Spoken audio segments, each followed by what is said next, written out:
Ok, buenas tardes, bienvenidas, bienvenidos a todos y todas. Mi nombre es Yana Aguilar, periodista, y estoy muy honrada de conducir este coloquio de aniversario del Instituto de Ciencias Alejandro Lipschutz ICAL, que hoy celebra ni más ni menos que 37 años de existencia.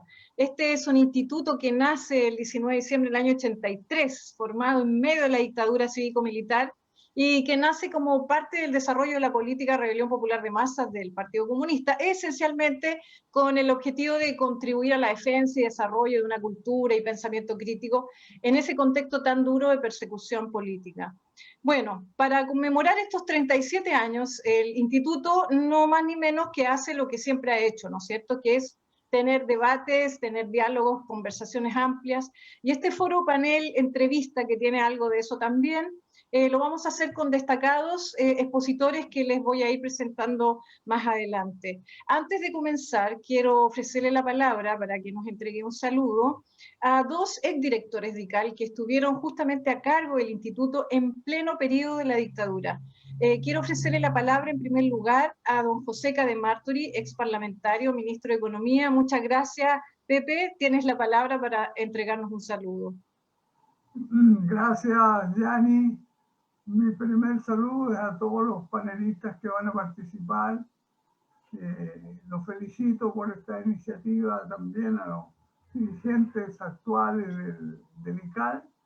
Y bueno, un par de palabras, como me han solicitado, para introducir este panel. Quiero decir que cuando regresé del exilio pocas semanas antes del plebiscito del 88, ya estaba constituido el ICAL, como ya se dijo, el 83, si no me equivoco, fue el año de la fundación. Yo sé que pasó algunos años de gran auge, los primeros años, luego algunos problemas, como siempre pasan en la vida de todas las instituciones.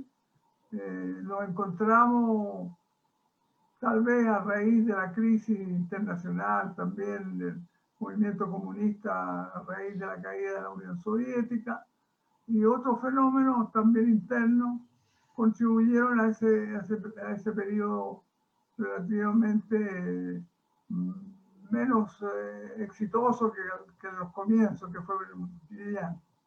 Pero en fin, en los años que nos tocó trabajar, colaborar con el ICAL, que fueron un tanto difíciles de todo punto de vista, una de las primeras cosas que nos llenó de satisfacción fue justamente celebrar un aniversario y dedicarle sesiones de estudio a uno de los grandes marxistas latinoamericanos. Me refiero a Mariátegui, José Carlos Mariátegui.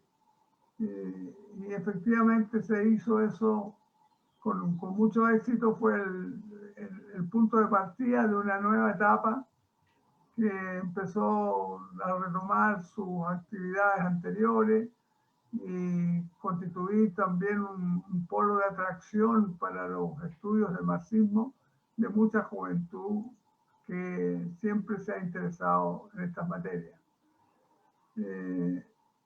Es un hecho también muy notorio que el nombre del ICAL ha estado ligado a otra gran figura del marxismo latinoamericano, el profesor Alejandro Lipschutz, que para nuestro beneficio vivió, siendo él un distinguido científico proveniente de los países bálticos. Se vino a Chile muy temprano, en los años 30, estuvo en la Universidad de Concepción, después se trasladó a Santiago, y tuvimos la suerte de conocerlo, de aprovechar sus enseñanzas, en mi caso particular, para un libro sobre la economía chilena.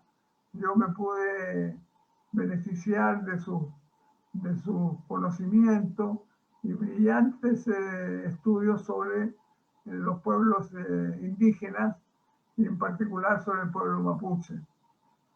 Esa es una de las facetas importantes de su trabajo, su actividad, aparte de su aporte en materias de medicina, que son conocidos, no voy a entrar yo ahora a hablar de eso. De manera que esto yo espero que sea, como quien dice, el punto de partida de una etapa en la que contribuyamos desde el ICAL a desarrollar el pensamiento marxista actualizado a raíz de la situación tan inédita y tan prometedora de grandes cambios que es la que se ha iniciado en nuestro país en el último tiempo. Así es que termino de nuevo felicitando a los autores de la iniciativa y celebrando que el ICAL retome esta línea de relevar el aporte de los marxistas latinoamericanos. Muchas gracias, Pepe, por tu saludo y gracias por recordarnos esos momentos tan difíciles que también te tocaron vivir al inicio y en ese primer aniversario. Justamente también le queremos pedir en segundo término a Miguel Launer, por favor, que nos dé algunas palabras, también el artífice de la llamada vivienda social digna, Premio Nacional de Arquitectura. Miguel, escuchamos tu saludo.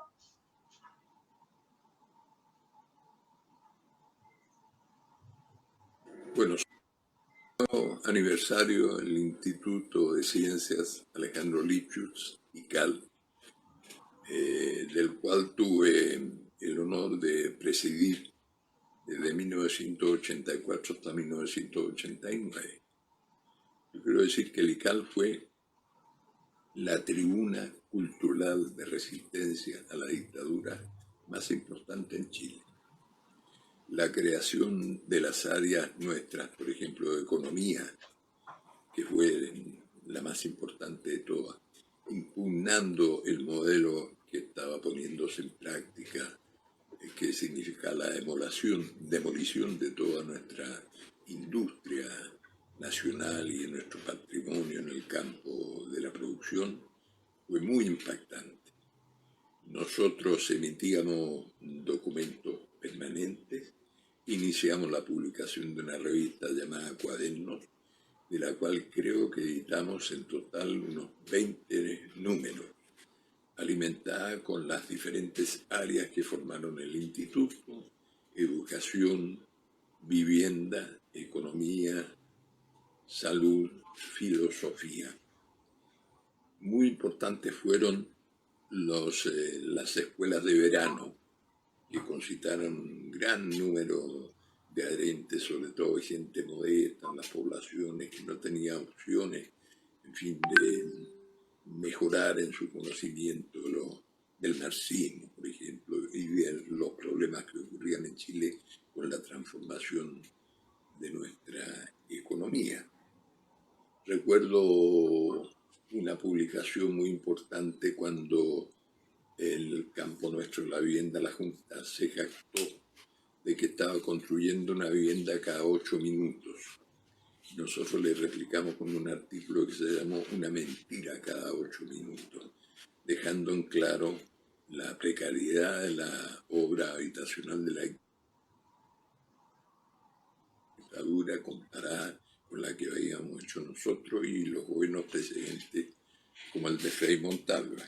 Te diría que la actividad más importante que nosotros realizamos fue el simposio Gramsci 50 años, cuando recordamos los 50 años de la muerte de este filósofo marxista italiano tan importante, y que concurrió una delegación del Instituto Gramsci Italia, dirigida por Antonio Santucci, que era el director del instituto en esos años. El simposio tuvo una cantidad de actividades, por ejemplo, también realizadas en las escuelas universitarias, donde se había por primera vez, los estudiantes habían conquistado el derecho a elegir sus representantes estudiantiles.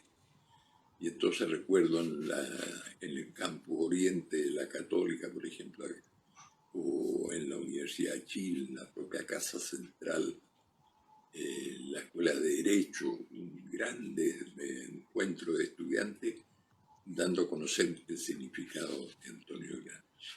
Fue de tal magnitud lo que nosotros realizamos en esa ocasión, que al regreso Santucci, me recuerdo que me escribió y me dijo, mira, haciendo resumen de lo que se ha hecho recordando los 50 años de la muerte de Gramsci, incluido Italia, lo más importante para nosotros es lo que fueron ustedes capaces de hacer en plena dictadura. De manera que te diría que la gravitación del instituto fue muy importante en las luchas en el campo de la cultura, por dejar en claro lo enorme de transformaciones y transgresiones en todo sentido que había generado la dictadura. De modo que celebro con mucho gusto este nuevo aniversario. Muchas gracias. Muchas gracias, Miguel. Qué orgullo escuchar a Pepe y Miguel que nos recuerda este tremendo valor de ICAL como tribuna de resistencia, extraordinario hashtag tribuna de resistencia. Y ahora, entonces, como dueño de casa, nos va a dirigir un saludo también, director de docencia de ICAL, Guillermo Cherpin. Guillermo, muchas gracias. Gracias, Yani. Bueno, en primer lugar, un enorme abrazo muy cariñoso y de reconocimiento tanto a Pepe como a Miguel. Este día quisimos reunir distintas generaciones de colaboradores, como vamos a ver más adelante, de colaboradores del ICAL. Y es un lujo contar con ellos en esta tarde. Bueno, en primer lugar, buenas tardes a todas, a todos, a todes quienes nos acompañan esta tarde en este aniversario. Conmemoramos el 37º aniversario del Instituto de Ciencias Alejandro Lipchus. Alejandro Lipchus, de quien Neruda dijera era el hombre más importante de Chile. Agradecemos a los miles de dirigentes y dirigentas sindicales, sociales, territoriales, de nuestras primeras naciones, feministas, LGTB+, estudiantes, adultos mayores, en general a todo el movimiento popular que ha pasado por nuestra casa en estos años. De todas y todos hemos bebido de su fuente para crecer en el desarrollo del pensamiento crítico. Agradecemos a compañeras y compañeros profesionales, intelectuales, a responsables de lo administrativo, la logística, el café ICAL. El ICAL nació como una necesidad de la vida, de la lucha, del desarrollo de la política de rebelión popular de masas. Hoy nuestro norte es contribuir a la revolución democrática que Chile necesita, comprometidos con aportar desde las ideas y organización a asestar una decisiva derrota al neoliberalismo con un proceso constituyente exitoso, donde la inmensa mayoría que se levantó hace un año sea una voz y presencia determinante. Queremos ser un instituto donde se exprese el intelectual colectivo del movimiento popular. Muchas gracias por acompañarnos. Estamos contentos de la cobertura que ha tenido este panel y esperamos que nos acompañen en los próximos desafíos que enfrentaremos. Miguel recordaba las históricas escuelas de verano, escuela de verano que este verano próximo reeditaremos una vez más y a la cual quedan todos y todas invitados. Muchas gracias.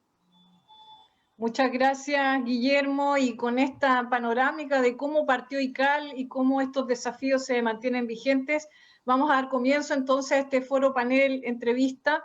Y como les decía al comienzo, ICAL ha querido conmemorar este aniversario con una actividad que refleja lo que ha venido haciendo a lo largo de estos años, a lo largo de estos 37 años, que es abrir la conversación sobre diversos temas de interés social, político, económico, filosófico.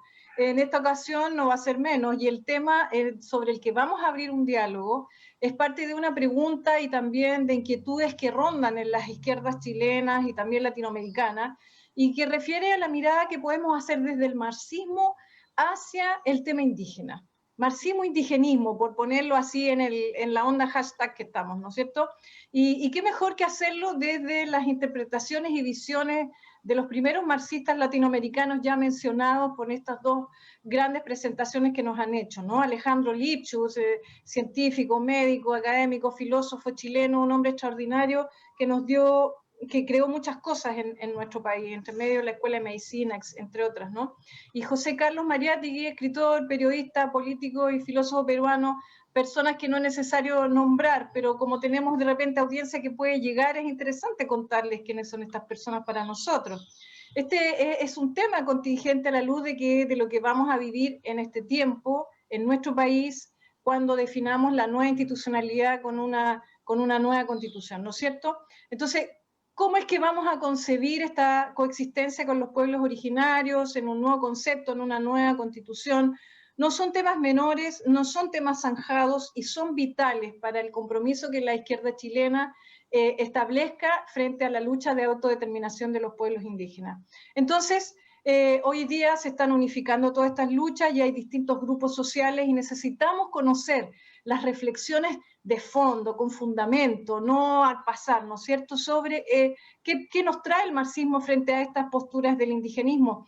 Y para ello, entonces, queremos conversar en primer lugar con el profesor Osvaldo Fernández y con Maximiliano Morón para que puedan abordar esta reflexión desde el punto de vista latinoamericano. Enseguida vamos a integrar a esta conversación a otros 3 panelistas para que esta conversación sea muchísimo más pluralista todavía. Parto por señalar que don Osvaldo Fernández es doctor en Historia de la Filosofía por la Universidad de París, también profesor de Filosofía en la Universidad de Chile, actualmente es profesor titular de Filosofía en la Universidad de Valparaíso, y entiendo que miembro actual de la redacción de la revista Araucaria, o fue, no sé, ahí me acuso de desactualizar. Y Maximiliano Morón, filósofo también, profesor del área de docencia ICAL. Estamos llenos de filosofía, alguna vez en mi vida yo también estudié filosofía, así que estamos en la salsa. Luego, en un ratito más, entonces vamos a invitar a estos otros 3 conversadores como nosotros que van a enriquecer este diálogo y los voy a dejar ahí en suspenso mientras tanto. Bien, partamos. Lipschutz y Mariátegui son los 2 grandes nombres que han resonado en esta conversación. Ellos hicieron una conversión de esta discusión que se venía dando en Europa, ¿no es cierto?, al pensamiento latinoamericano, cada uno a su modo, como ya nos van a explicar nuestros expertos. Entonces, la misma pregunta para que podamos abordar desde Osvaldo y desde Max, ¿no es cierto?, ¿cuáles son las distinciones, los claroscuros de las visiones de Lipschutz y Mariátegui? ¿Tiene el marxismo entonces un planteamiento indigenista o todo debe ser remitido a la lucha de clases del proletariado? ¿Qué nos dice Lipschutz y Mariátegui al respecto? Maximiliano, parto contigo porque te toca ser el abogado del dueño de casa que es Lipschutz. Así que dime tú si ser indigenista me significa dejar de ser marxista. Te escuchamos. Gracias, buenas tardes. Bueno, en primer lugar, quizás lo que habría que precisar es que estamos frente a 2 autores marxistas, lo que supone Marx. Y lo que está tratando de postular Marx es una explicación de qué es la existencia humana. O sea, antes de cualquier determinación específica que nosotros podamos verificar en el desarrollo de la humanidad, siempre vamos a estar con el problema de qué es la existencia humana, qué es el ser. Y el ser, en este caso, es el ser social que se expresa en la comunidad humana. Nada está fuera de la comunidad humana. Cualquier cualidad de nosotros como seres humanos siempre va a remitir a la comunidad humana. Esa reflexión, en última instancia, es ontológica, o sea, es una reflexión acerca del ente que estamos entendiendo como ser humano. ¿Sí? Entonces, Marx está evidentemente instalado en ese plano y en eso estriba su superación respecto al sistema filosófico de Hegel. Entonces, cuando hablamos de Lipschutz y de Mariátegui, estamos hablando en primer lugar de continuadores de esa obra que, digámoslo así, se va especificando y que se sigue especificando. Por ejemplo, que se sigue especificando en el ámbito de la estética, que se sigue especificando en el ámbito de los estudios de género, o por ejemplo en el ámbito de la epistemología, etc. En el caso de lo que llamamos indigenismo, porque cuando hablamos de indigenismo estamos hablando en rigor de las comunidades que preexistían a la invasión del Imperio Español. Pero en rigor estamos hablando de comunidades humanas, al igual que las europeas, que las orientales, que las africanas, etc. En el caso de los dos autores que nosotros estamos considerando hoy, lo que primero pareciera que hay una suerte como de coincidencia de fechas, si uno se fijara en el año 27, que es el año en que Lipschutz llega a Chile, y el año 28, que es el año en que Mariátegui publica los 7 ensayos de interpretación de la realidad peruana, y también es el año en que Mariátegui participa en la fundación, con un rol protagónico, por cierto, del Partido Socialista Peruano. Entonces, mientras tenemos en un año a Lipschutz llegando a Chile, tenemos a Mariátegui que está publicando lo que es su principal obra, ¿no es cierto?, y a la vez su participación en la vida política práctica. En ese sentido, entonces, lo que podemos verificar en el caso de Lipschutz es que Lipschutz él llega acá, ¿no es cierto?, como profesor de medicina a la Facultad de Medicina, ¿no es cierto?, recién fundada de la Universidad de Concepción. Evidentemente eso ya nos da un perfil de quién es Lipschutz. Lipschutz, ante todo, en primer lugar, es un fisiólogo. ¿Sí? Eso es lo que él estudió y era profesor de medicina. Y su trayectoria, que va a ser hasta su muerte, ¿no es cierto?, que es una vida muy larga, la de Lipschutz, a diferencia de la de Mariátegui. Mariátegui murió a los 36 años. Y murió el año 30, o sea, 2 años después de los 7 ensayos. ¿Sí? A diferencia de Lipschutz, quien va a morir octogenario, él llega acá al año 27, como decía nosotros, como profesor de medicina, y él se desarrolla fundamentalmente en el ámbito de la epistemología, de la biología, y va derivando a la antropología humana o etnología. ¿Sí? Y esa derivación es la que genera en los años 30 una producción de textos que el más clásico, ¿no es cierto?, es Indoamericanismo y raza india, que es un artículo largo del año 37, donde Lipschutz, digámoslo así, sintetiza lo que él ha ido recolectando en términos del debate en orden a la discusión sobre la raza. En ese momento, la discusión es esa, si lo recordamos, estamos en los años 30, estamos en el ascenso del fascismo en Europa, dicho sea de paso, ¿no es cierto? Y también estamos en nuestro propio fascismo, que aunque no se llama fascismo, lo que quiero plantear es que en términos de la historiografía, ¿sí?, del desarrollo del pensamiento historiográfico, la investigación, evidentemente nosotros tenemos una tradición profundamente racista, tanto los historiadores liberales como los historiadores conservadores. ¿Sí? O sea, me explico, en el sentido de que se concibe la realidad a partir de diferencias que se entenderían extrasociales. Precisamente ese es el tema de este artículo del año 37, que luego lo va desarrollando en otras obras, por ejemplo, en los años 50, en un texto que se llama 6 ensayos filosóficos marxistas, en donde lo va profundizando en esto a lo largo de las décadas. ¿Sí? Pero ¿qué es lo que está discutiendo fundamentalmente? El hecho de que los fenómenos sociales se expliquen a partir de factores extrasociales. Por ejemplo, las comunidades indígenas son expropiadas y entonces yo explico eso de un punto de vista extrasocial, por ejemplo, a partir de la genética. Entonces digo, lo que pasa es que esta raza, este pueblo, tiene una predisposición a obedecer, mientras esta otra raza, el español, por ejemplo, tiene una predisposición a mandar o a tener un rey, o acumular riqueza, por ejemplo, etcétera, etcétera. Fundamentalmente uno podría decir de que ese es uno de los elementos centrales en la obra de Lipschutz, y como se ve, es un elemento que siempre está desarrollándose en un ámbito epistemológico o metodológico, modo expreso. Me explico. Lipschutz tiene una vocación por ejemplo, resolver la relación entre Marx y Darwin. ¿Sí? Eso es un elemento permanente, ¿sí? Que pareciera en ese sentido más distante a Mariátegui. ¿sí? Mariátegui no desarrolla este problema, por ejemplo, de Darwin en los términos en que está tratando de verlo Lipschutz, ¿sí? O, por ejemplo, la atención permanente que tiene Lipschutz sobre, por ejemplo, la relación entre Occidente y Oriente, la filosofía china, que tiende a ser organicista, y la griega, que tiende a ser analítica.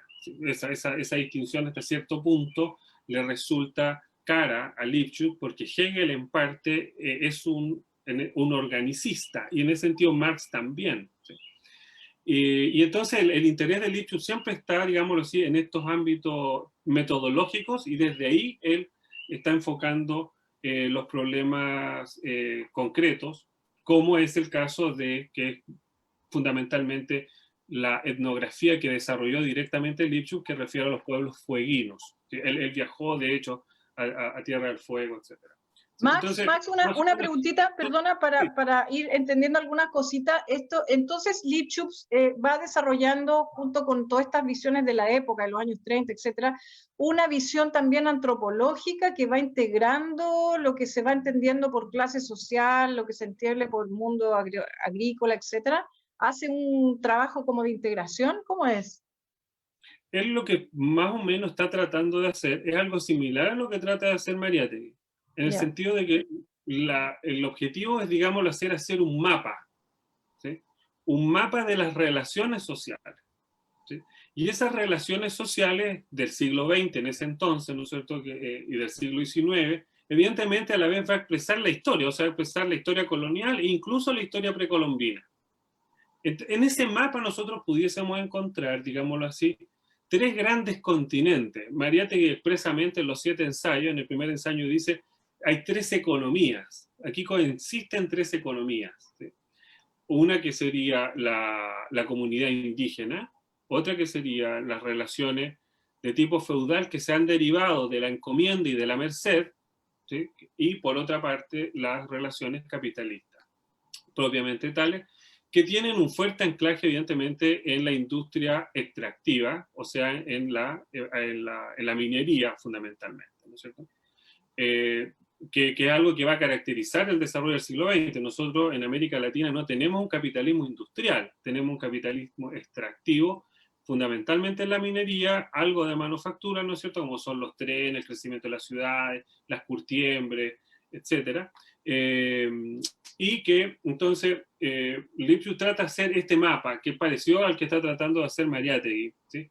Y en ese contexto, entonces, por ejemplo, tienen caracterizaciones que en ese sentido obviamente no son gemelas, no son idénticas. Por ejemplo, Mariátegui entiende que el Ayllu o la comunidad indígena en el Perú, en los Andes, es una formación al que él llama comunismo indígena, ¿sí?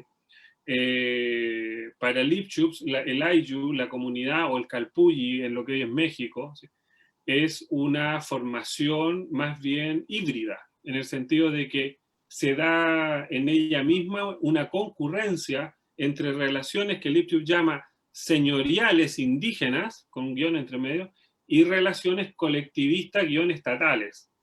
O sea, la comunidad viene a ser, digámoslo así, una poseedora de tierra del Estado, pero que se va desarrollando a una formación señorial o de tipo feudal, como el caso Inca, ¿sí?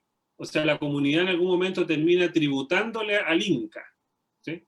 Y eso no la volvería evidentemente puramente colectivista, ¿sí?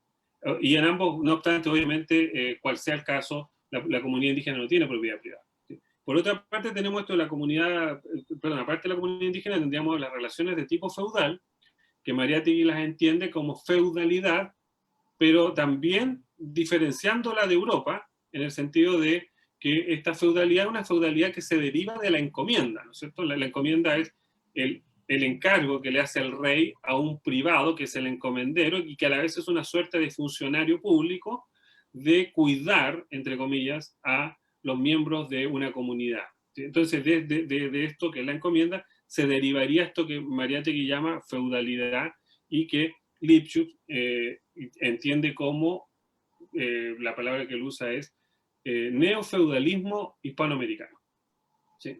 Y finalmente tendríamos las relaciones capitalistas, que en efecto en ese sentido nosotros sería imposible que en América Latina tuviésemos un capitalismo como como el inglés o como el alemán, ¿no es cierto? ¿Por qué? Porque es un capitalismo que ha surgido a partir de la coexistencia con el fundo, donde estarían estas relaciones antifeudal, y con la comunidad indígena, ¿sí? Ese es más o menos, Gianni, el mapa que trata de hacer Lipschutz y que también en su momento está tratando de hacer Mariátegui. Ya, o sea, Max, llega acá los españoles y acá hay una estructura de clases, entonces también entre las comunidades indígenas. ¿Estoy entendiendo bien?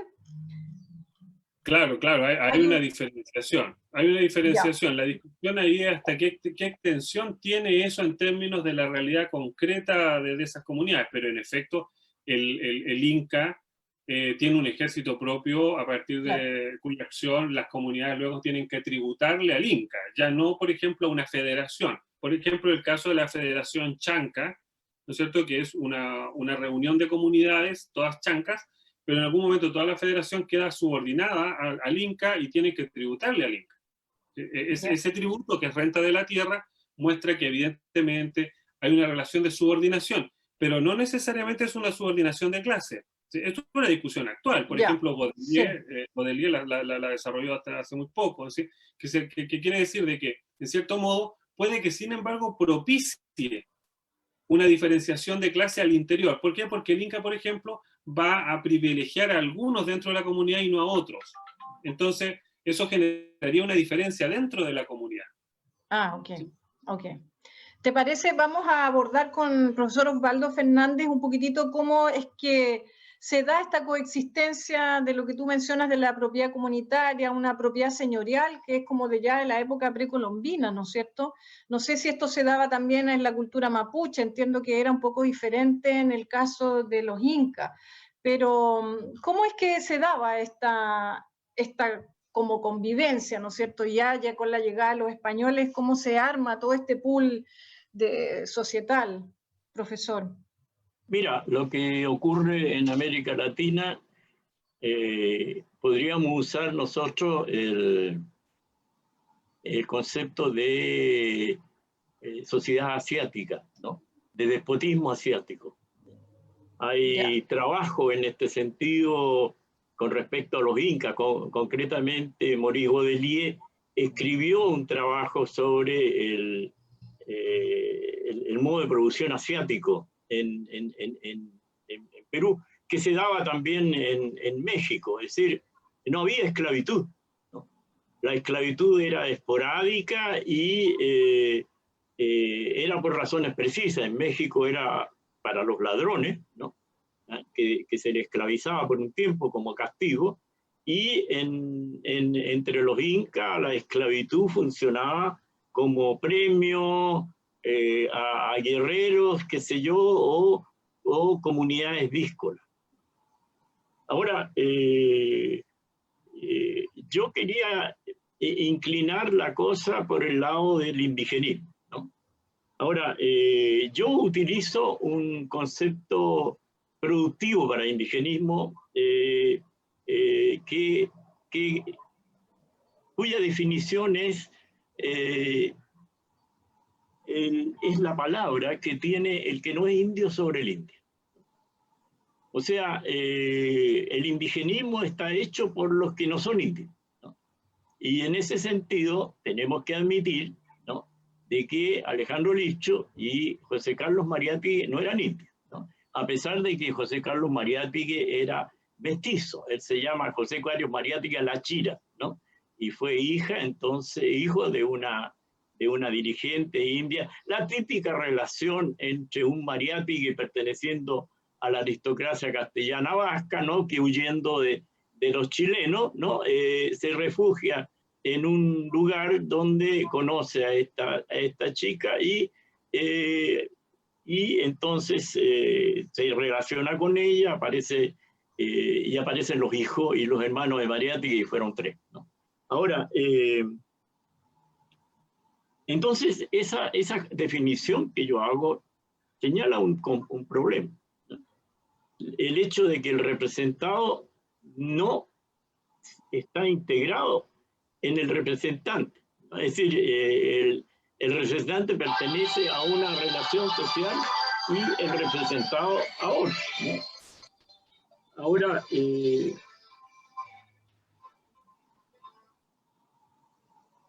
representante pertenece a una clase social y a otra. Pero en el caso de Lipchuk y en el caso de Mariátegui, ellos fueron indigenistas defensores del indio, ¿no?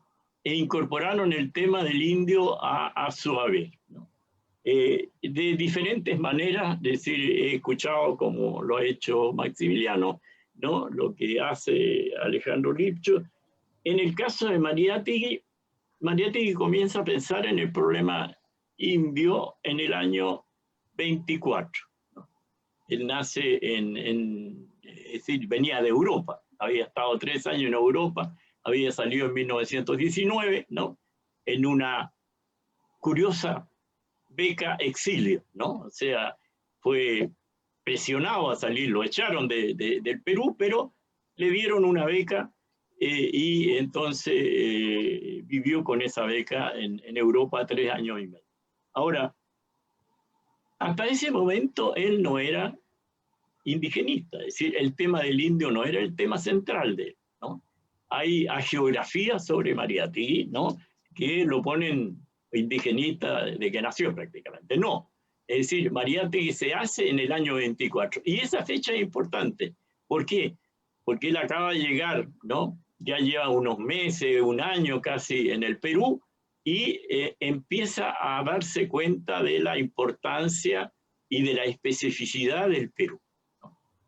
Y se da cuenta entonces de que si él quiere, como marxista que era, no ya llega marxista, se hace marxista en Italia y llega marxista a Perú, ¿no?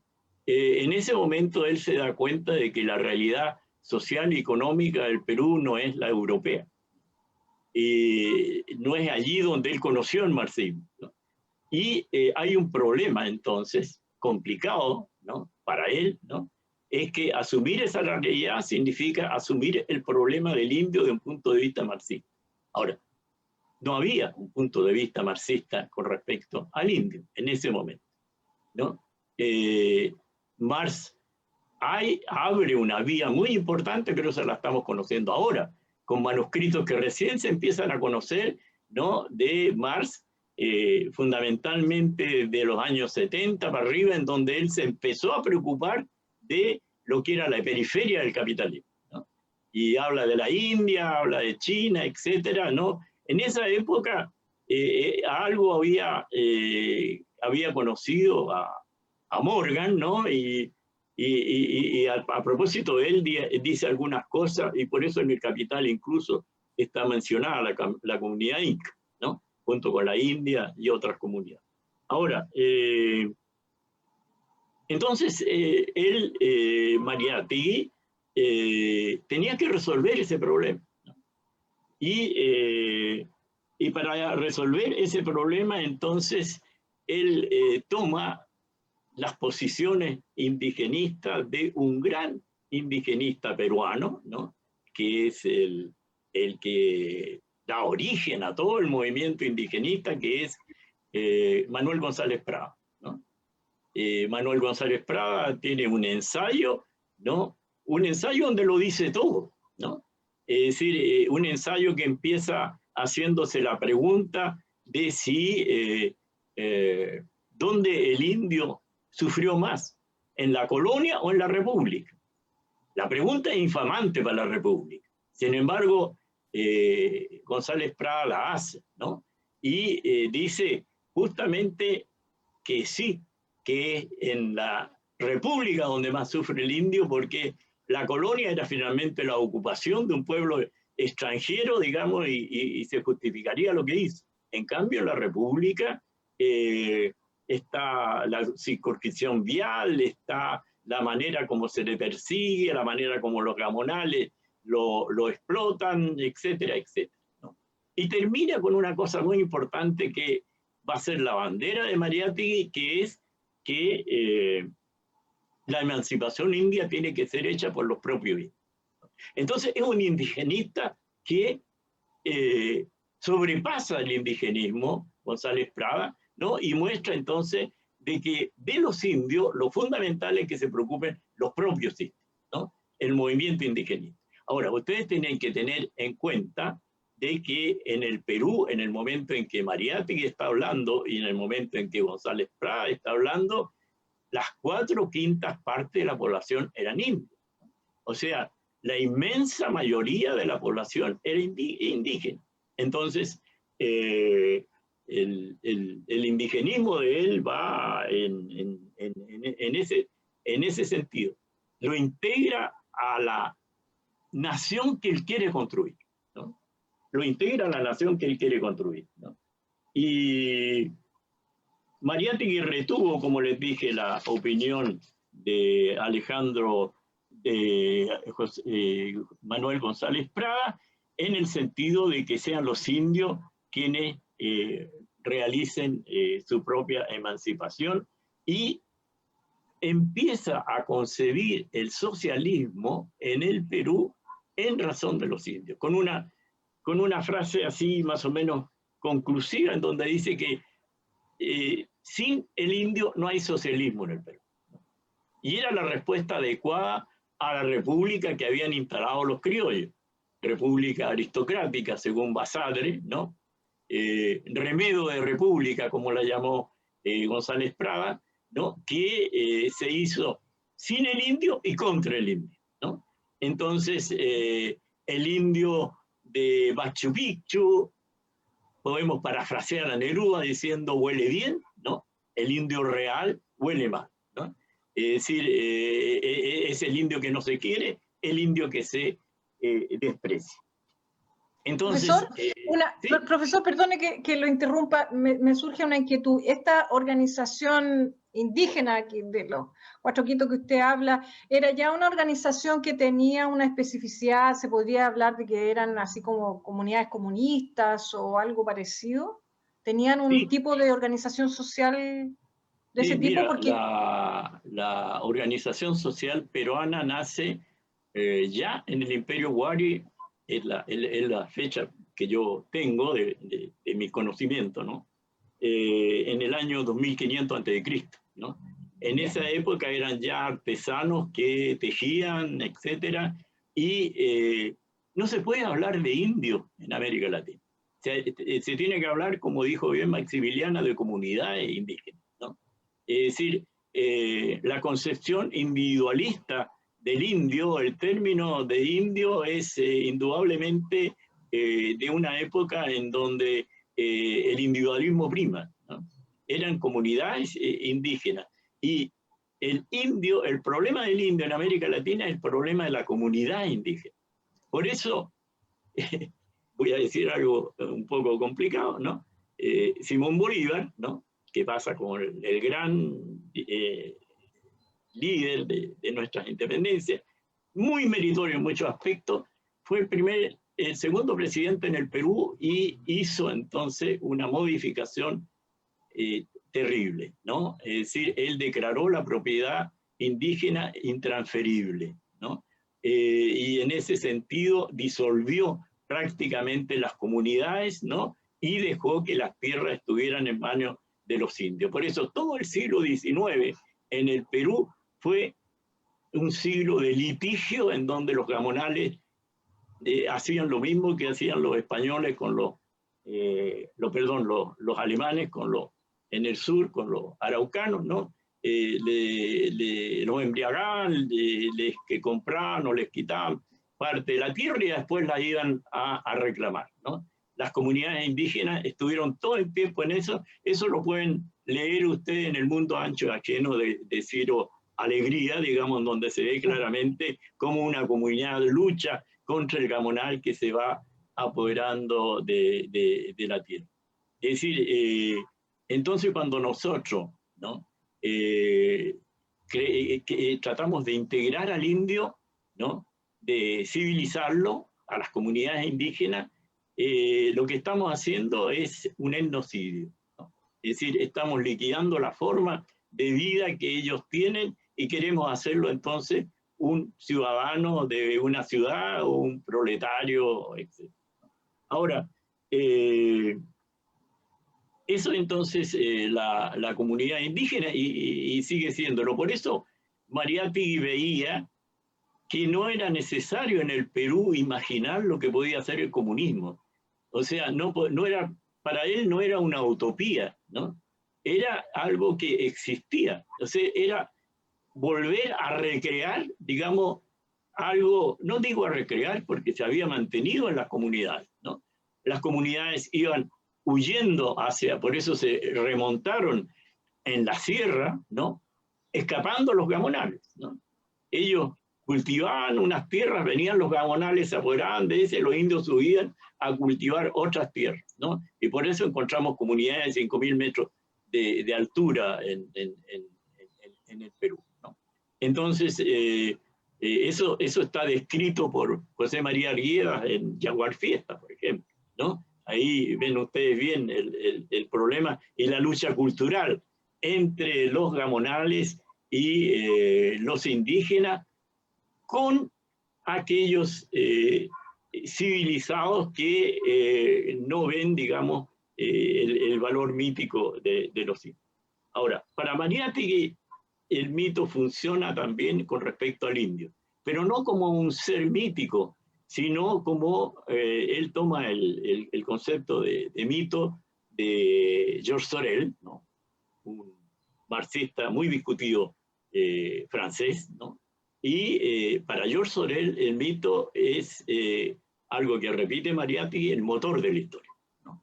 Y entonces él veía a esa enorme masa indígena, ¿no? A partir de su forma de vida comunista, una posibilidad de salvar al Perú, ¿no? De ser motor de la historia peruana, ¿no? Barcárcel, por ejemplo, que fue amigo de Mariátegui, que colaboró en Amauta, pensaba más o menos lo mismo, ¿no? Él pensaba que el indio iba a bajar, ¿no? Y que iba entonces a controlar el Perú, ¿no? Esa era una nación que tenía que ser india, fundamentalmente, ¿no? Y yo creo que eso es uno de los problemas que tenemos que ver nosotros en el problema indígena. Ahora, por eso, perdóname, termino con esto, por eso yo creo que en América Latina nosotros tenemos estados, pero no naciones. Es decir, el problema indígena no es un problema peruano, es también un problema chileno, ¿no? Es un problema en toda América Latina, ¿no? Entonces, mientras nosotros no integremos, es decir, no resolvamos el problema indígena, estaremos en esta condición, ¿no? Bolivia cambió la constitución, ¿no?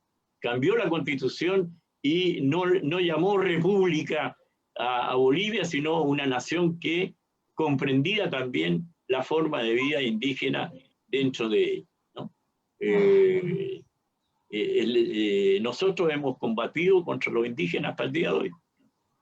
Hemos combatido con los pueblos mapuche hasta el día de hoy. Entonces, mientras hagamos eso, ¿no? Como chilenos, ¿no? Porque los indígenas chilenos retuvieron en el Biobío a los incas, después retuvieron a los españoles, no los dejaron entrar, y quienes entraron fueron los chilenos.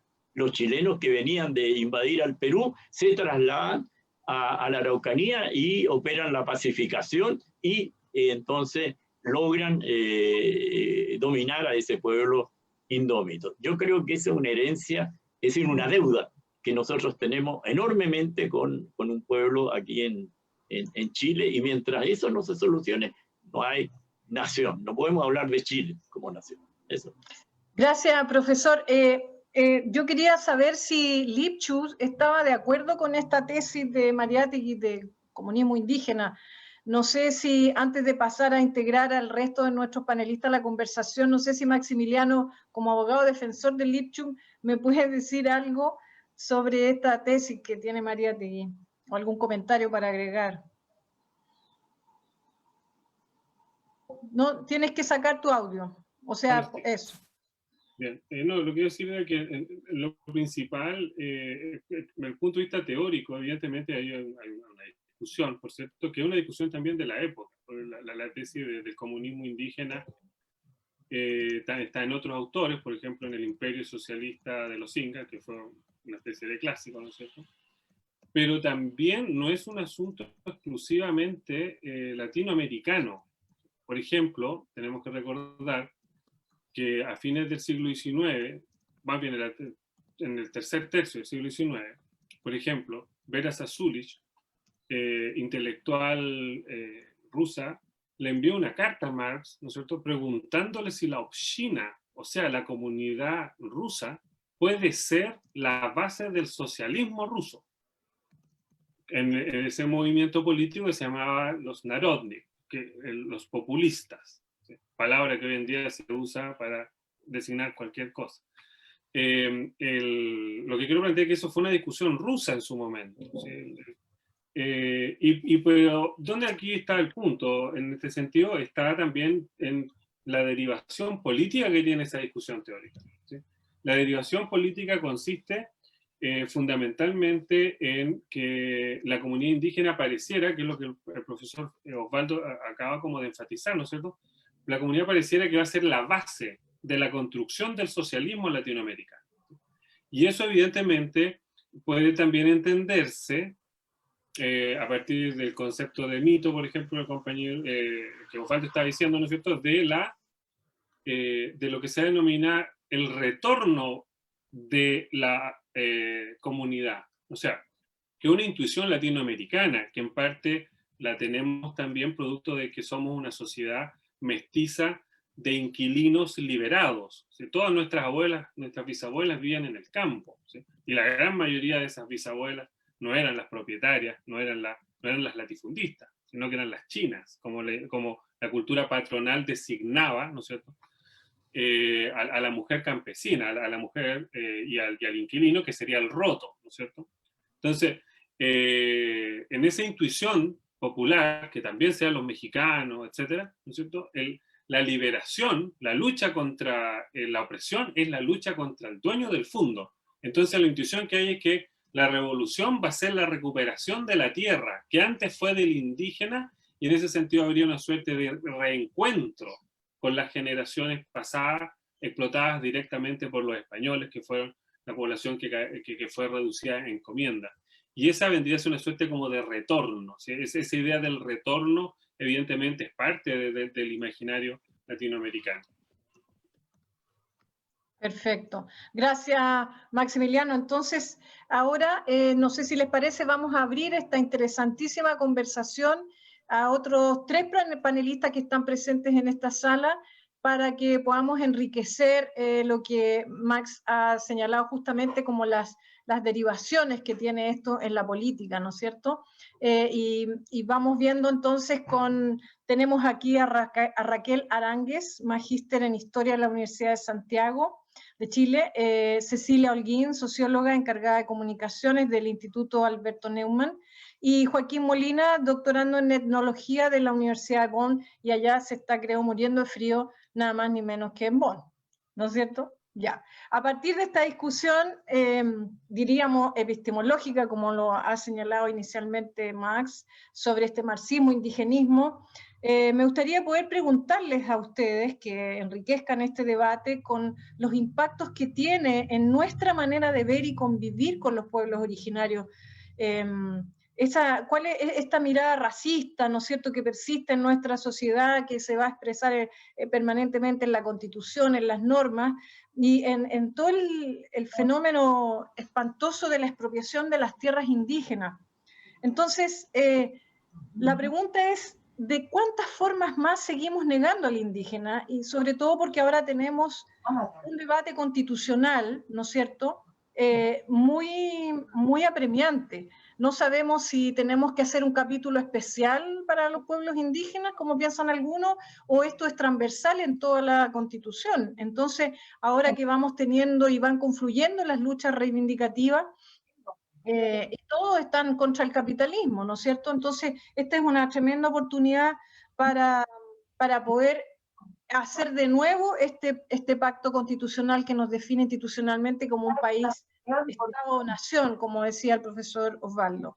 Entonces, los quiero invitar a Joaquín, a Raquel y a Cecilia a que pudiesen tomar alguna de estas hebras para saber si la lucha indigenista por su autodeterminación es también una lucha anticapitalista, antiimperialista como el resto, o sigue siendo una lucha muy particular sobre el reconocimiento de nación. ¿Qué piensa Cecilia? Buenas tardes a todas y todos. Bueno, primero saludar este 37 aniversario del Instituto de Ciencias Alejandro Lipchitz, una tremenda institución que ha contribuido en la formación de varias generaciones ya de jóvenes y no tan jóvenes a estas alturas. Saludar también a don José K. de Martori, Miguel Launer, Osvaldo Fernández, tremendos próceres y maestros de quienes hoy en día nos hemos dedicado, digamos, al estudio de las ciencias sociales y de la política. Eso como primer punto. Ahora yo quizá un poquito, desviándome quizá un poquito de lo que plantea Yanni, pero luego lo voy a retomar, quería plantear una inquietud que creo que también tiene vigencia actual, con respecto a la obra de Alejandro Lipchitz, que sabemos que es uno de los intelectuales chilenos más destacados del siglo XX, quizá de Latinoamérica también. Sin embargo, es uno de los autores menos estudiados, menos conocidos y menos citados también. Y eso sabemos que existieron, quizá existen aún, esta especie de veto intelectual por su posición política, por ejemplo, lo abro como inquietud. Algunos estudiosos lo han llamado una especie de víctima de este enrarecimiento que describía Foucault con respecto a quienes toman una posición militante, me refiero, militante políticamente con respecto a su objeto de estudio. En el caso de Lipchitz sabemos que él se dedicaba a los estudios indigenistas, en parte, entre muchas otras de sus áreas de estudio, y en ese punto fundamental él tuvo una militancia activa, digamos, con respecto a la defensa de los derechos de las comunidades indígenas, y él también era abiertamente marxista.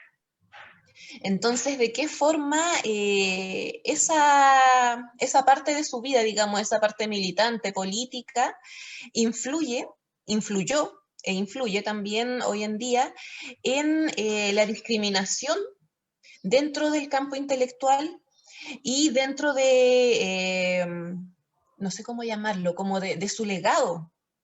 Porque hoy en día sabemos que tenemos que buscar, poco menos que hasta en la Biblioteca Nacional, difícilmente encontrar trabajos de él, siendo que debiese ser un autor mucho más trabajado, mucho más difundido dentro de los planes de estudio, del Ministerio de Educación, etc.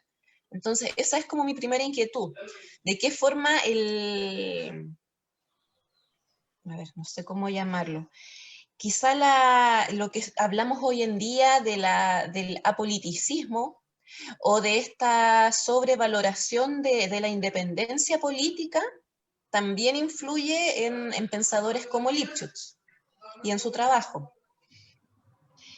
Eso por ahora, y también creo que es relevante revisar temas del mismo trabajo de Lipchitz que tienen que ver con la liberación en la idea de estas comarcas o repúblicas indígenas que él mencionaba, por ejemplo, al pueblo nación mapuche, que hoy en día sabemos que han avanzado mucho más las discusiones y las luchas del pueblo mapuche.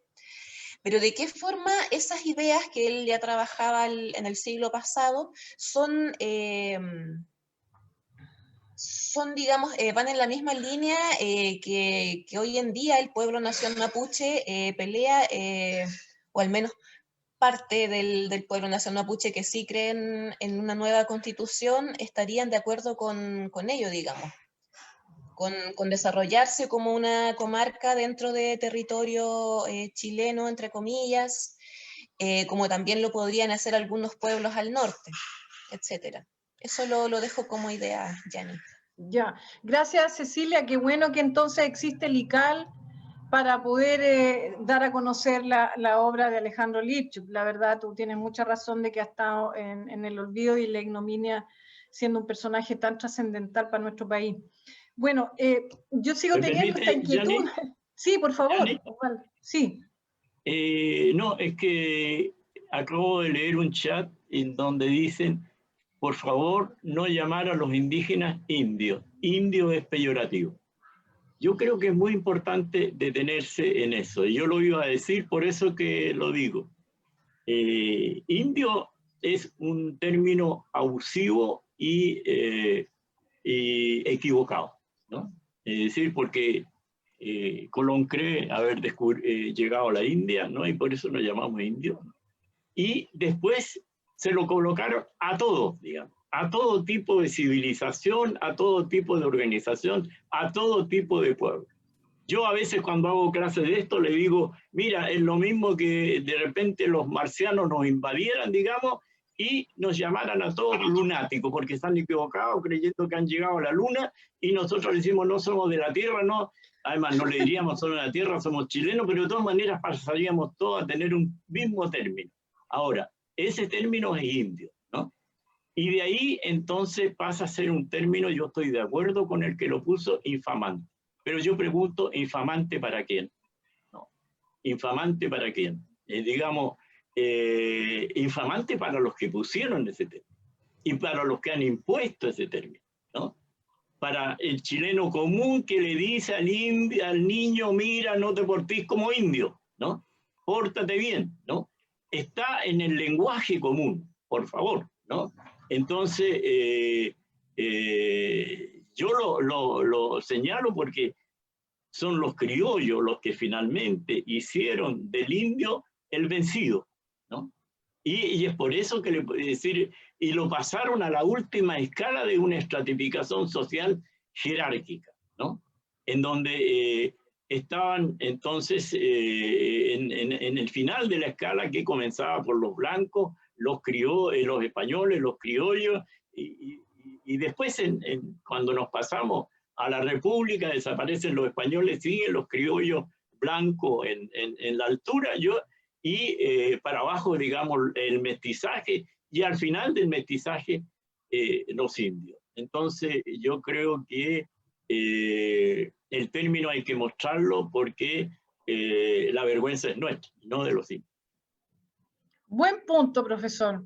Me gustó el punto porque efectivamente uno siempre tiene como ese complejo de culpa de que hoy día se habla de pueblo originario, pueblo indígena, y como que usar la palabra indio, uno sabe si está bien o mal, si está metiendo la pata o no. Me parece muy atingente su reivindicación del término, me parece extraordinario. Y entonces, pensando en que si la lucha indígena, así como lo estamos enfocando, es una lucha que se suma, que va confluyendo efectivamente, así como lo veía Lipchuk y Mariátegui, ¿no? Que ellos sí tenían una visión como en contra del patrón, digamos, como lo tenían los obreros, etc. Pero como debate actual, entonces, pregunto, no sé si Joaquín quiera decir integrarse a esta conversación y responder un poquitito esa duda, ¿no? Si esta lucha indígena es también una lucha anticapitalista, ¿es posible verla desde ese ángulo? Hola, buenas. Hola. Gracias por la invitación, además. Saludo al profesor Osvaldo, lo conozco ahí de Valparaíso hace mucho tiempo, así que le mando un abrazo. Sí, bueno, respecto a la pregunta que apareció en el chat del indio o no indio, es un debate que todavía sigue en la antropología actual y en la etnología, incluso en Europa. O sea, si uno ve la literatura actual sobre la Amazonía, sobre la Sierra Peruana, etc., se habla de indígenas y es algo aceptado en la academia. Entonces, es bastante polémico ese problema y no resuelto. Entonces, no podríamos casarnos con uno u otro término. Lo que sí, el término indio no se ocupa, por tanto el comentario estaría correcto del chat. pero indígena sí se ocupa. Era una apreciación en primera instancia. Lo otro también es que no solamente hay que pensar en esos términos, sino que también cuando uno dice, por ejemplo, occidental, eso también está en cuestión. Actualmente se utiliza, por ejemplo, el término euroamericano, que vendría a ser lo que se le llama el norte global, que es Estados Unidos, Europa y toda la región del norte del mundo, básicamente. Entonces, este gran norte global vendría a ser esta sociedad euroamericana, que también está en cuestión. Por tanto, son términos que van evolucionando y van cambiando constantemente. Lo otro que yo quería mencionar y comentar, volviendo un poco también a Mariátegui, era respecto de lo que planteó Maximiliano de los sistemas económicos. Básicamente lo que es el comunismo indígena, el feudalismo y el capitalismo propiamente tal como lo menciona Mariátegui. Aquí yo quería simplemente hacer precisiones basándome en lo que el mismo Marx dice respecto a los modos de producción, que creo que habría que especificarlo. En los Grundrisse se habla fundamentalmente de tres modos de producción, uno basado en la propiedad de la tierra, otro en la propiedad del instrumento y en la propiedad del capital. Y en la propiedad de la tierra encontramos cuatro formas, que es la forma asiática, la forma antigua, la forma eslava y la forma germana. Y a partir de esas formas es que se ha suscitado esta amplia discusión en orden a la economía inca, por ejemplo, y la posterior extensión que tuvo en la colonia e incluso en el republicanismo peruano.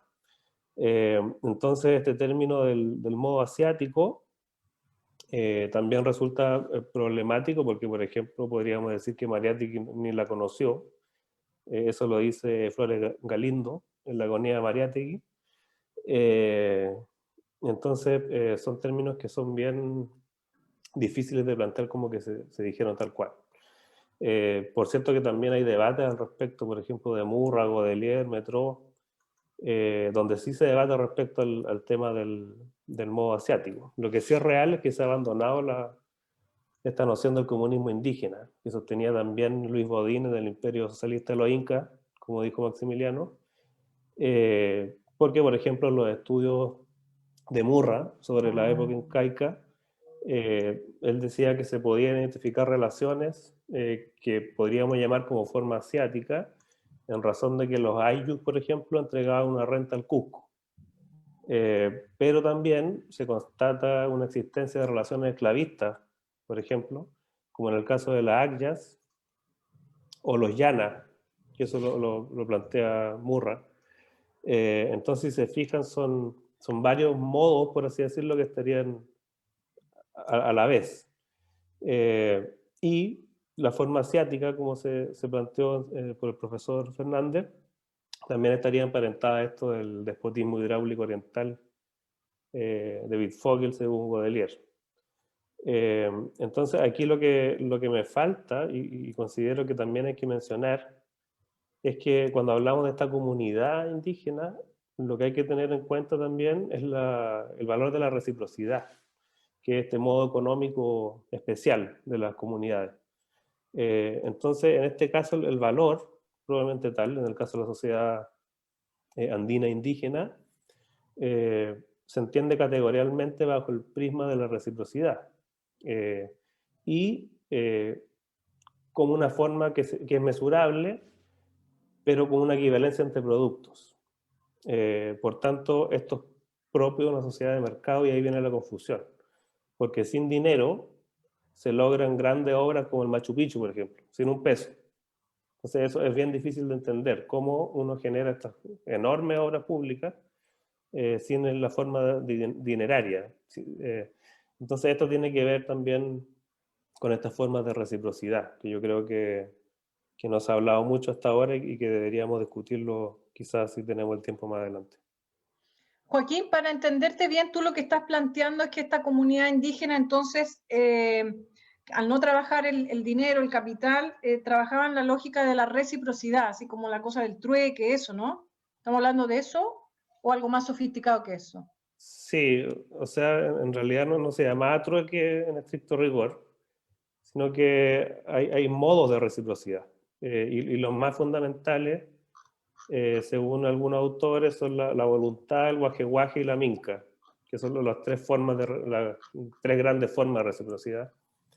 Y la voluntad se subdivide a su vez en voluntad y manay, el guaje-guaje se subdivide en ayuda y guaje-guaje, y el minca en minca equivalente y minca simétrica.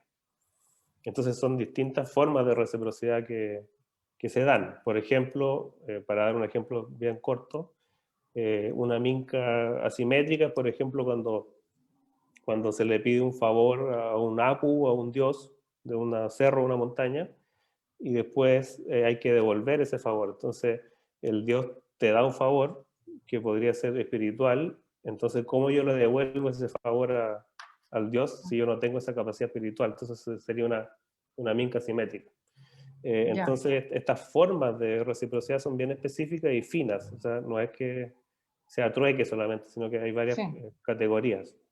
Sí, sí, te pido disculpas el vulgarismo del trueque, pero es tan desconocido todo lo que tú estás mencionando en términos de modo de producción o de relación económica, que me parece sumamente relevante, sobre todo, como lo plantea Max, esto como de definición de comunidad. Esto que de alguna manera está transversal en lo que tendríamos que definir en nuestra nueva institucionalidad con una nueva constitución. No sé, Raquel, ¿cómo ves tú esto del tipo de comunidad? Porque finalmente desde que partimos la reflexión de Marx, que él lo que le preocupa es la comunidad humana, digamos, ¿somos todos una misma comunidad humana? Incluidos indígenas, incluidos chilenos y más encima ahora con migraciones. ¿Cómo lo ves? Bueno, hola Yanni, hola a todos y todas. También quería partir en mi intervención saludando a Lical por los 37 años, en la disciplina que a mí me involucra más, que es la historia. En particular, el archivo y la biblioteca creo que es un tesoro no muchas veces conocido, a partir de todo el material documental que tiene y la bibliografía también. Creo que eso para los investigadores de la izquierda chilena y latinoamericana tiene un valor súper importante, y en eso también quisiera saludar a la compañera Patricia Silva, quien ha llevado la carga el último tiempo también en levantar eso, y ojalá que no se pierda y se pueda seguir difundiendo y conociendo. Yo quisiera igual referirme a lo que tú nos comentabas al principio respecto de más o menos cómo podíamos involucrar esto con ya como elementos más políticos, respecto, por ejemplo, de la lucha antiimperialista, de si esto también podía ser considerado como un elemento anticapitalista, o también cómo eso se puede involucrar también en el debate actual.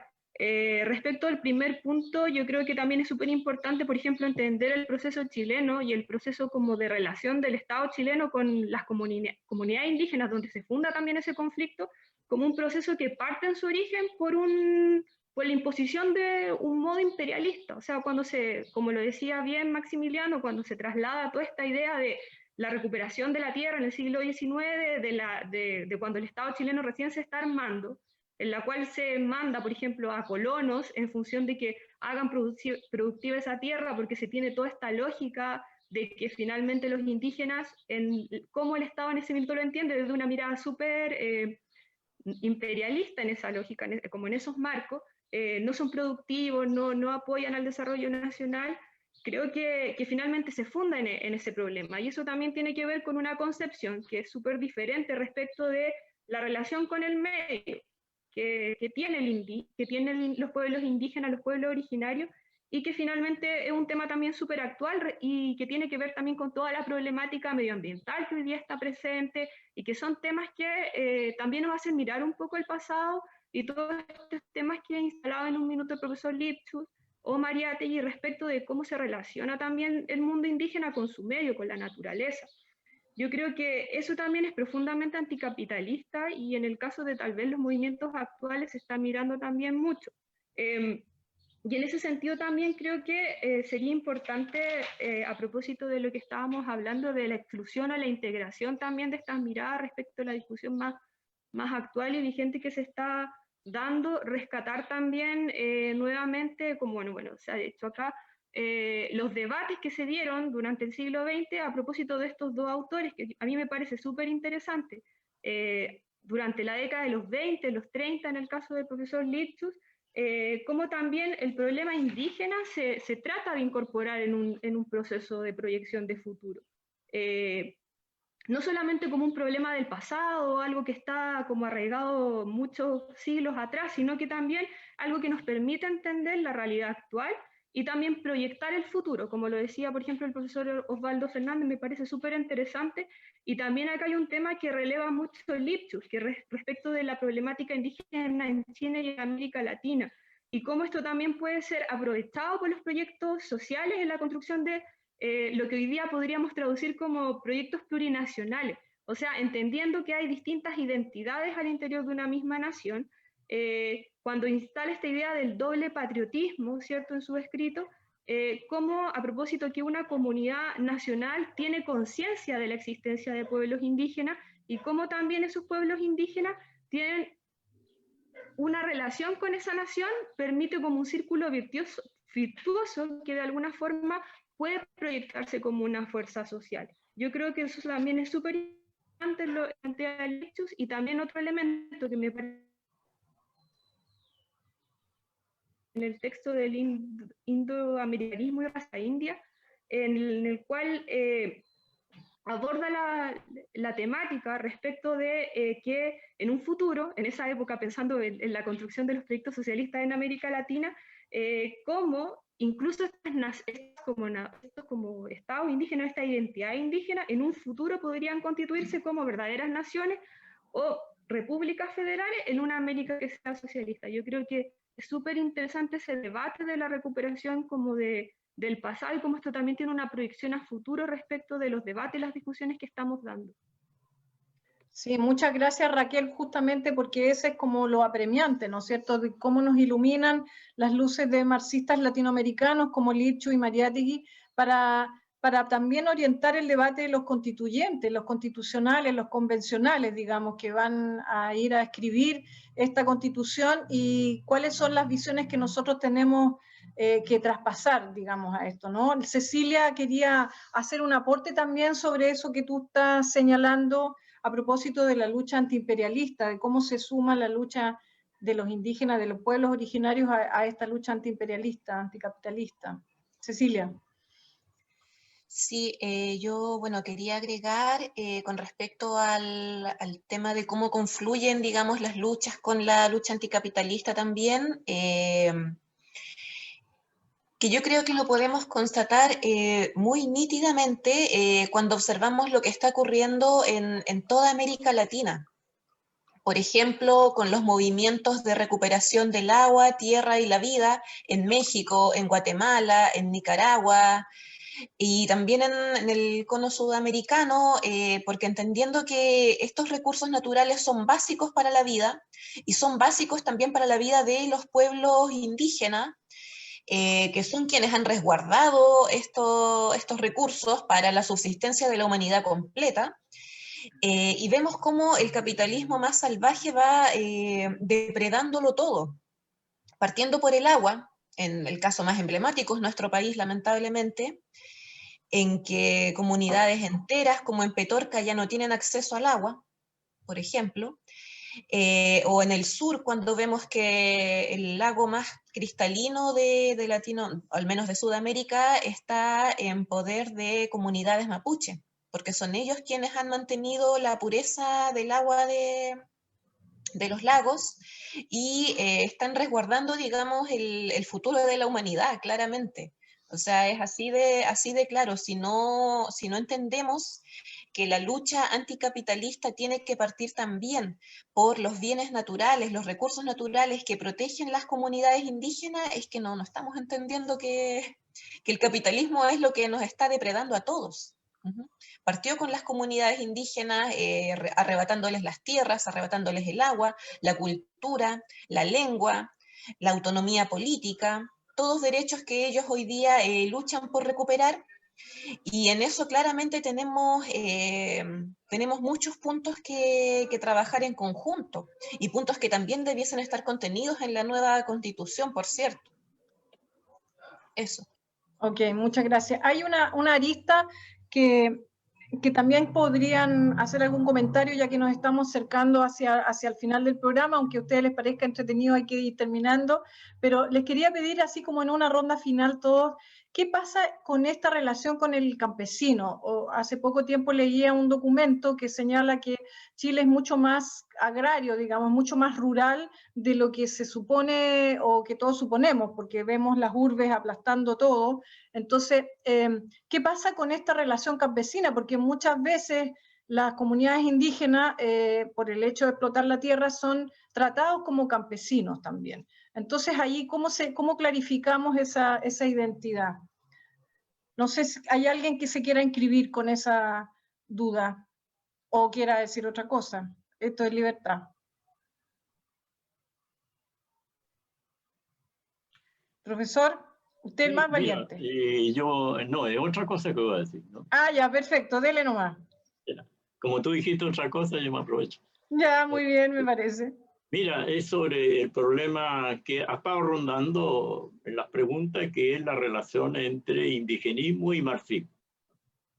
Ahora, yo lo que voy a decir lo veo desde Mariátegui, ¿no?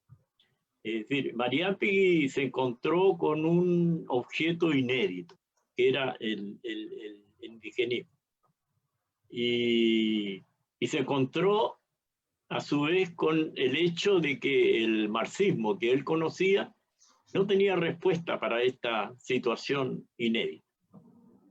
Y entonces se dio cuenta de que entrar en la especificidad peruana, tal como entra en los 7 ensayos, ¿no?, implicaba indudablemente poner a riesgo la teoría, ¿no? Ahora, el marxismo oficial, el marxismo-leninismo, ¿no?, en general entendía la aplicación del marxismo, ¿no?, a una realidad inédita como una realidad que tenía que explicarse en torno a un paradigma ya establecido, ¿no?, y a través de ese paradigma entonces interpretar esa realidad nueva. Si calzaba, bien, si no, peor para la realidad, ¿no? El problema es que Mariátegui se da cuenta entonces de que el instrumento tiene que ser adecuado, ¿no? Y yo creo que la gran novedad de Mariátegui en ese aspecto, en el aspecto teórico, es que él entra a modificar el marxismo, ¿no? Y hay un mensaje que poco se ha analizado, ¿no?, pero que está dirigido al movimiento obrero, en donde les define el marxismo, ¿no? Y define el marxismo como algo que no es lo mismo en todas las latitudes sociales, que no es una doctrina rígida, que tiene que ver con la entraña misma de la historia, etcétera, etcétera, ¿no? Entonces, no es la ocasión, digamos, eso es para un coloquio, ¿no?, o para un debate largo. Es decir, yo creo que ahí Mariátegui abre la puerta a que nosotros comencemos a pensar seriamente en la posibilidad de ver el marxismo en América Latina. O sea, al mismo tiempo que Mariátegui pensaba el Perú desde un punto de vista marxista, pensó el marxismo a propósito del Perú, ¿no? Y en ese estableció un diálogo entre la teoría y la práctica. Ahora, la teoría es un momento segundo, ¿no? La teoría es un momento segundo. Y en ese sentido, entonces, la modificación de la teoría es la modificación del instrumento, ¿no? El instrumento se prueba a la intemperie, no se prueba en la casa protegida de la ideología, digamos, en este caso, ¿no? Y entonces, esa modificación, que entre otras cosas es una modificación similar a la que hace Lenin, ¿no? Lenin en Rusia llega a un momento determinado en donde dice: Marx llegó hasta aquí, de aquí a acá seguimos nosotros, ¿no? La realidad rusa era una realidad que no correspondía al canon oficial en ese momento de la Segunda Internacional, ¿no?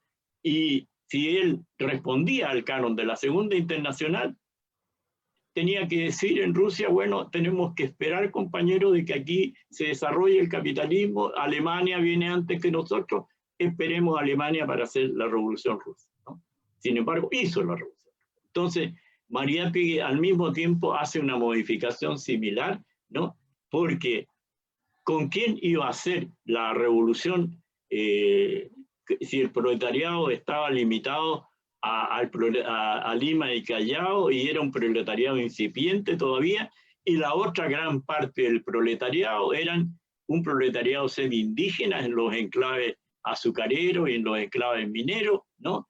Es decir, algo parecido a Rusia, ¿no? Es decir, Lenin lanza la formidable apuesta de hacer la revolución con el proletariado de San Petersburgo, que es una ínfima minoría con respecto a la inmensidad campesina de Rusia.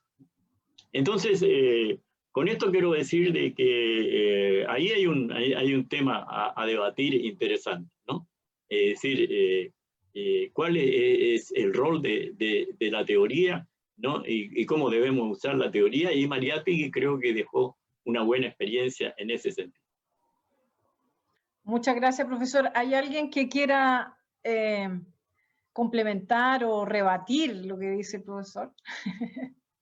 Max, tal vez, ¿quiera sumar algo de la visión de Lipschutz? Respecto a lo que decía Cecilia, en orden a esta especie de marginación que ha sufrido la figura de Lipschutz en términos de los estudios universitarios, institucionales,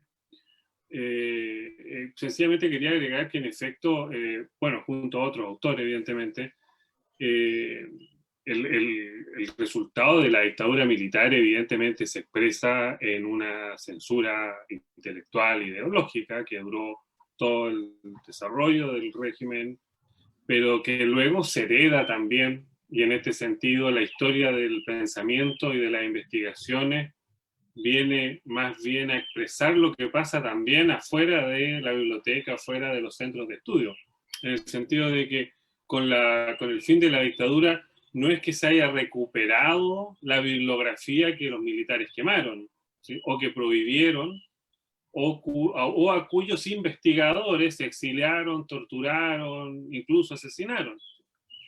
Al fin de la dictadura, en términos de la historia del pensamiento, no es la superación de ese momento de censura.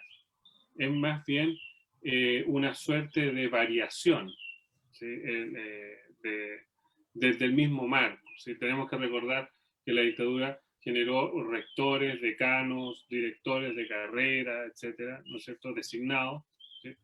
Controlaba las publicaciones, luego en los 90 gradualmente las publicaciones las va a ir controlando el mercado, y por lo tanto el mercado va a ir imponiendo bibliografías y va a ir imponiendo temas. Entonces, en ese contexto, evidentemente, también no solamente se trata de Lipschutz, sino que también se trata del carácter político de los estudios indígenas, que también se van descremando, ¿no es cierto? También comienzan a funcionar en la lógica del proyecto, en la lógica del fondo concursable, y por lo tanto en la lógica de los amigos que van a revisar el proyecto y van a aprobar el proyecto, etcétera, ¿sí? Que a la vez después pueden ser autoridades, ¿sí? Etcétera.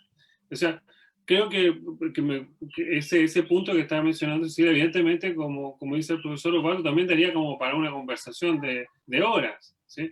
En orden a lo que ha significado no solo la dictadura, sino luego el libre mercado, el neoliberalismo, en el ámbito de los estudios de las comunidades indígenas.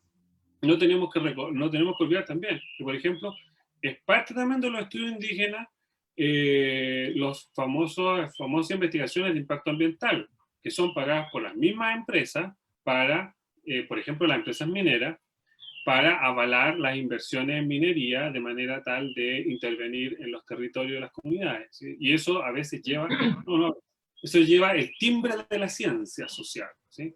Y es avalado por el Estado de un punto de vista científico, ¿sí? O sea, creo que hay todo un margen, simplemente el que está abriendo Cecilia. Sencillamente quería contar eso. Perfecto, gracias Max. Como ya nos acercamos hacia el final, quisiera, por favor, que sí, me profesor. repita, perdona que repita. Mira, no es para, a propósito de lo que acaba de decir Maximiliano y Cecilia. Mira, Mariátegui tuvo la suerte desde que crea la revista Mauta, de trabajar con un grupo grande, ¿no? Que ya significó algo.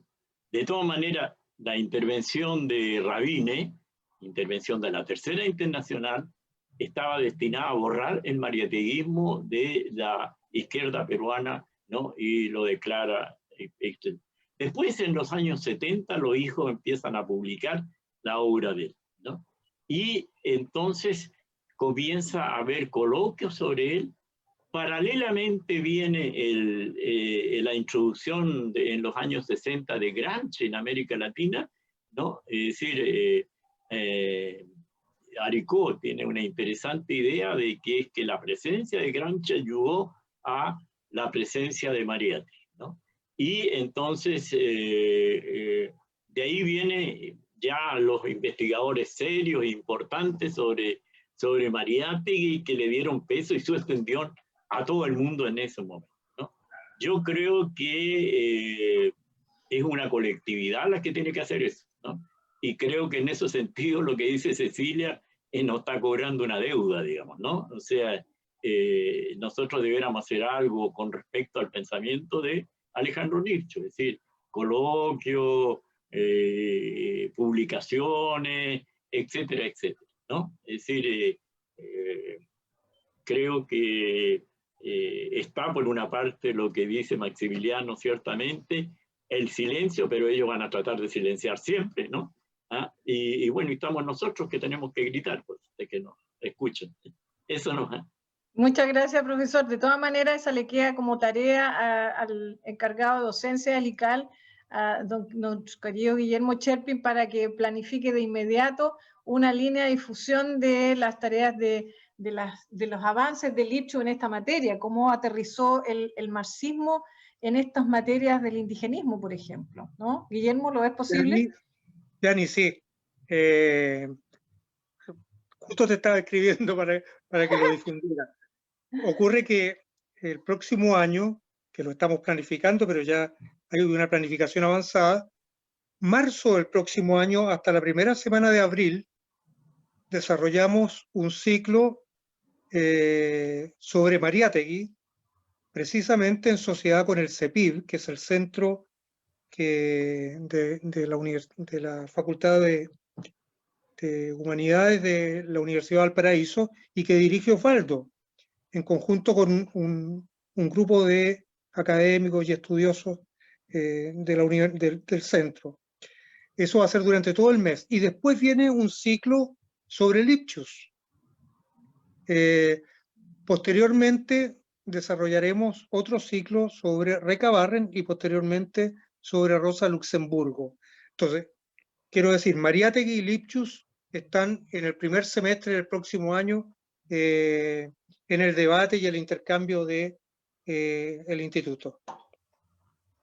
Extraordinario, ¿ve? Sus deseos fueron concedidos, profesor.